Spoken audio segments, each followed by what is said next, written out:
Hello বন্ধুরা, নমস্কার সবাইকে। আড্ডা 24/7 বেঙ্গলি চ্যানেলে আজকে আমরা আলোচনা করব কালকে বাজেট ঘোষণা করার পরে particularly securities transaction tax increase করার পরে কী এফেক্ট দাঁড়িয়েছে। আপনারা সবাই জানেন নিশ্চয়ই, গতকাল ছিল ফেব্রুয়ারি 1 তারিখ এবং আমাদের অর্থমন্ত্রী নির্মলা সীতারমণ ঘোষণা করে দিয়েছেন বাজেটের, যেখানে বলা হয়েছে সিকিউরিটিজ ট্রানজাকশান ট্যাক্স ফিউচারের জন্য ইনক্রিজ করা হয়েছে, অ্যাজ ওয়েল অ্যাজ ইনক্রিজ করা হয়েছে অপশানের জন্য। ফিউচারের জন্য ওটা ইনক্রিজ করা হয়েছে অলমোস্ট 150%, 0.02% থেকে 0.05%, এবং অপশানের জন্য ইনক্রিজ করা হয়েছে 0.10% থেকে 0.15%। এই ইনক্রিজটা করা হয়েছে কিসের ওপরে? সিকিউরিটিজ ট্রানজাকশান ট্যাক্সের ওপরে। সিকিউরিটিজ ট্রানজাকশান ট্যাক্স কালেক্ট করা হয় ট্রানজাকশানটা করার জন্য, নট অন প্রফিট। কেউ ক্যাপিটাল গেইন করছে বা করছে না এটার উপরে নয়, ট্রানজাকশানটা করার জন্য এই ট্যাক্সটা নেওয়া হয়।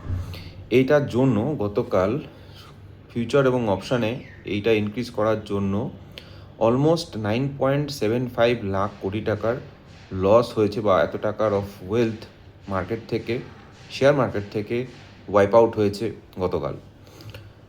এবং বলা হচ্ছে এই ট্যাক্সটার ইনক্রিজটা 2020 পর থেকে এখনও অবধি দেখা সবথেকে বাজে এফেক্ট, বা বাজেটের দিনে হওয়া সবথেকে বড় ডিপ।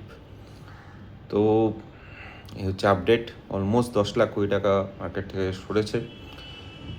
কালকে সেন্সেক্স 1500 পয়েন্ট ডাউন গেছিলো, 1547 পয়েন্টস ডাউন গেছিলো মার্কেট। আজকেও সকালে কিছুটা ডাউন গেছিলো এবং এখন থেকে ধীরে ধীরে আপ করছে।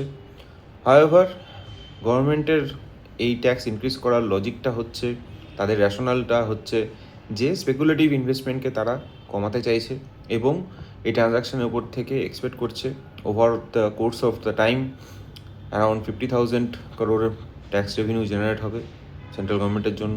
তাই জন্যই এই ট্যাক্সের ইনক্রিজটা করা as a part of the fiscal policy হিসাবে। সো এই রইল আজকের আপডেট। দেখতে থাকুন, সঙ্গে থাকুন আমাদের সাথে আড্ডা 24/7 বেঙ্গলি চ্যানেলে।